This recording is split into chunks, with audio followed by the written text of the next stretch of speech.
I'm horrible in relationships. You would think I'm great, right? But I mean, I suck in relationships like that. But no, I come from that kind of world where everything was dog eat dog. If you had money, if you had jewelry, and if you couldn't defend your stuff or protect it, you were getting took and you were going to get killed. And all my life I've seen murders and robberies, and I became a part of that. And I took the choice to become a part of that because when you think about it, I have a brother who's like one of the top trauma surgeons in the country. I had a sister that was a teacher before she passed. And so I come from a very educated background. I never passed the 9th grade because I was just so entrenched into the street world. I was just very allured to that. That was really what I wanted to be because you saw instant gratification as far as respect was concerned in the street world. I didn't have much patience, and that's what I wanted. So I started getting involved with crime at a young age. My first arrest, I guess I was 10 years old, my first arrest. Pickpocket, jostling. And so when I went to the institution, I realized I'm in this funk where all my friends are here. Everybody that saw me in the streets, pickpocketing other guys in different boroughs, and I got addicted to it even more, so I wasn't afraid to go to jail anymore. Can I ask you a question? You got some wounds, you got some scars, but are you still willing to battle? Are you still willing to fight for success, fight for being wealthy, fight for getting out of debt, fight for your marriage, fight for your family, fight for whatever you gotta fight for? The thing I love about a church, they never stop fighting. You want it, and you're gonna go all out to have it. It's not going to be easy. When you want to change, it's not easy. If it were in fact easy, everybody would do it. But if you're serious, you'll go all out. I've got a lot going for me. I got some good stuff in me.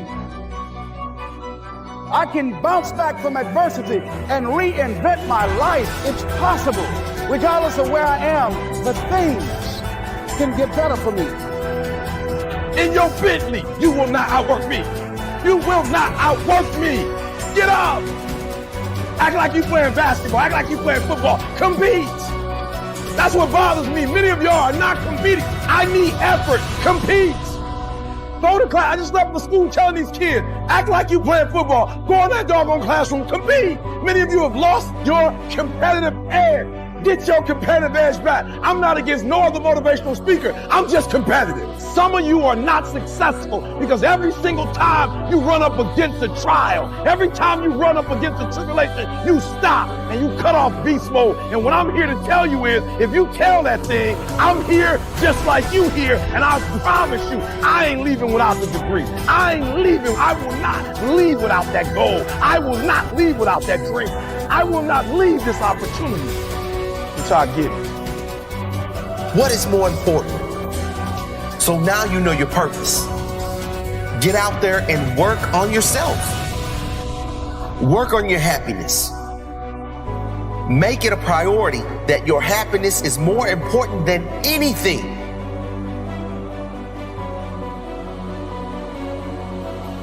It ain't no shame in thinking about quitting. It ain't no shame. It ain't no shame in getting tired. It's no shame in feeling burnt out. It's no shame. But the trick is, don't just think about it. Say to yourself, I gotta rethink it and get this thought out of my mind. Why? Because the shame is in quitting. So if you thought about it, there ain't nothing wrong with that, boo. But whatever you do, don't let that thought become a reality, all right? You are officially under construction. Every now and then you gotta look in that mirror and say, you know what, my bad, my fault, my mistake. You gotta have goals that take you to the brink. You are about to remodel you. You are about to rebuild you, a better version of you.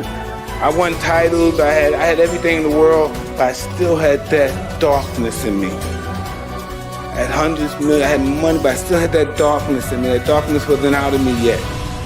And I got in a whole bunch of trouble. I got involved with people who had made me no good. And I lost a lot of money. I kept getting lawsuits. Lawsuits this, lawsuit here, lawsuit here. Now, most of my money I've tricked off on lawsuits. You know what I mean? You know what I mean? You could listen. If I spend $250 million on girls and trips and clothes, that's nothing to what I did on lawsuits, okay? So they really got me good with those lawsuits, but I still didn't have peace. I still had that old darkness from back before. And then, because, you know, of course, my father and mother, they're addicts, and I'm not fighting anymore, and I have nothing to do, why not I become an addict? Because that's just how it goes, right? So I become this addict now. I always drank my whole life, never stopped drinking. And I became this addict. I've been getting in a lot of trouble. What happened? I had some kids from being an addict. I done married some people from during my addict stage. So listen, and so I started going through this process of I'm clean. So I get clean for a year. I get clean for 5 years, but then I relapse. And the reason why I relapsed because I didn't have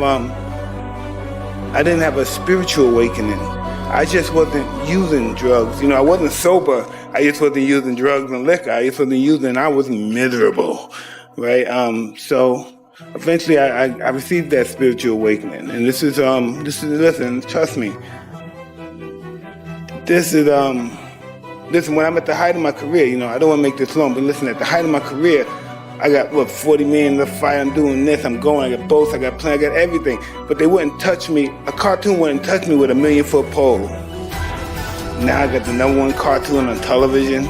I got an Emmy, I got a Golden Globe. This is ridiculous stuff, I don't believe this is true, but yeah, I got,